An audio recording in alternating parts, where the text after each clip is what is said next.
Dans les plaines dorées du Sénégal, là où le vent se mêle au parfum des herbes sèches et où le soleil se couche lentement derrière les collines rouges, se trouvait le village de Sagna.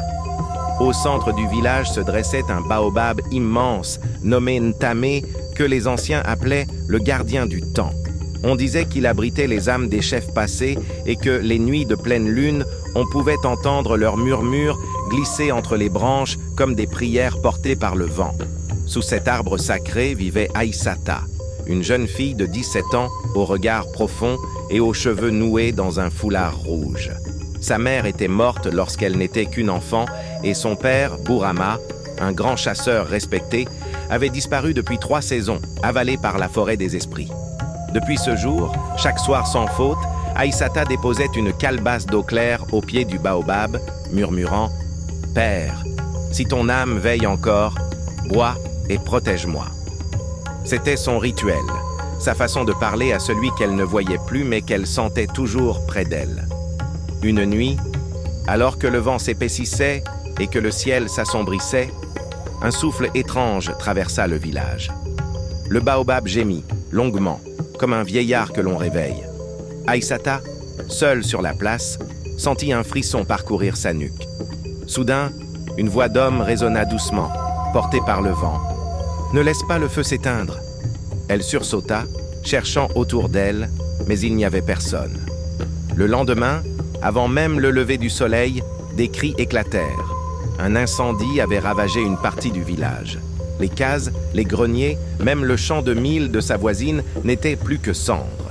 Les anciens se rassemblèrent autour du baobab et dirent d'une voix grave que les esprits étaient en colère. Quelqu'un avait violé l'interdit.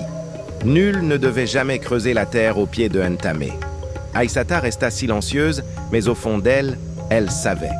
Son oncle, Samba Ka, le chef du village depuis la disparition de Bourama, avait récemment ordonné qu'on déterre certaines racines médicinales sous le baobab, prétextant vouloir sauver un enfant malade.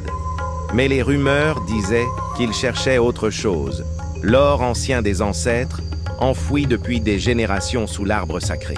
Cette nuit-là, alors que tout le monde dormait, Aïssata prit une torche et s'avança seule vers le baobab.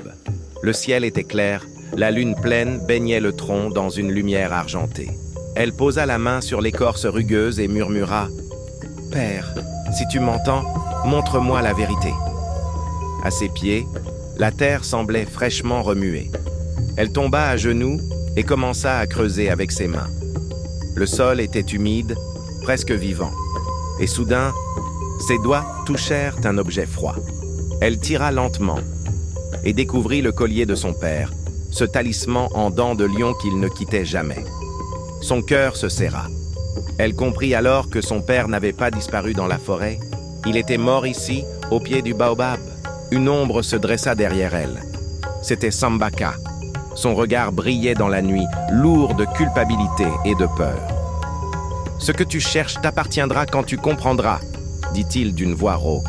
« Tu savais !» cria Aïssata, le souffle court. « Ton père voulait m'arrêter. Il m'a vu creuser, il a parlé d'alerter les anciens. Alors j'ai... » Il ne termina pas sa phrase. Aïssata recula, horrifiée. Le silence devint lourd, presque palpable. Le vent se leva brusquement, fouettant les feuilles et soulevant la poussière. Une voix profonde, grave et lointaine s'éleva alors du cœur du baobab. Le sang des justes nourrit la vérité. La terre trembla. Des racines épaisses se mirent à bouger, se tordant comme des serpents. L'une d'elles surgit et frappa Samba Ka à la poitrine. Il poussa un cri, tomba à genoux et avant qu'Aïssata ne puisse bouger, la terre s'ouvrit et l'engloutit. Le vent s'apaisa aussitôt, laissant place à un silence total.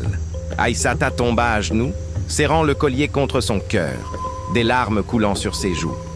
Le baobab semblait respirer doucement, comme s'il retrouvait la paix. Lorsque le soleil se leva, les villageois découvrirent Aïssata agenouillée au pied de l'arbre. Le sol était intact, lisse, comme si rien ne s'était passé. Aucun signe de son oncle. Les anciens dirent que la justice des esprits avait parlé. Ce jour-là, personne n'osa plus s'approcher du baobab sans le saluer d'un geste de respect. Le soir venu, le griot rassembla les habitants et raconta l'histoire du chasseur Bourama, de sa fille fidèle et du baobab qui veille sur les vivants. Tant que le vent soufflera sur Sanya, dit-il, l'esprit du père et celui du baobab protégeront le village. Aïssata, elle, continua d'apporter de l'eau chaque soir.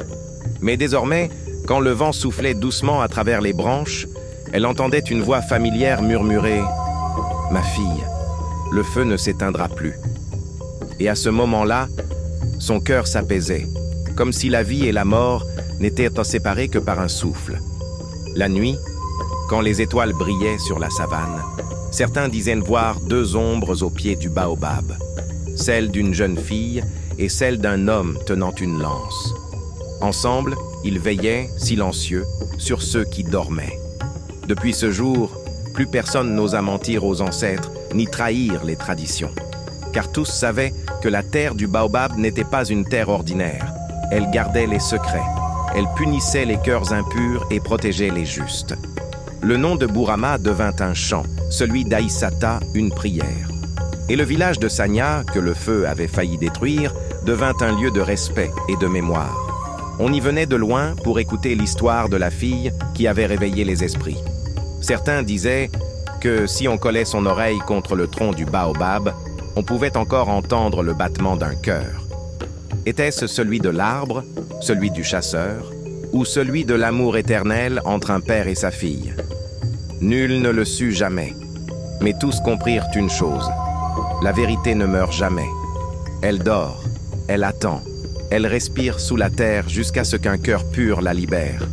Et le vent du soir, lorsqu'il traverse les champs dorés, murmure encore ces mots que seuls les enfants entendent. La vérité dort sous la terre, mais elle finit toujours par respirer.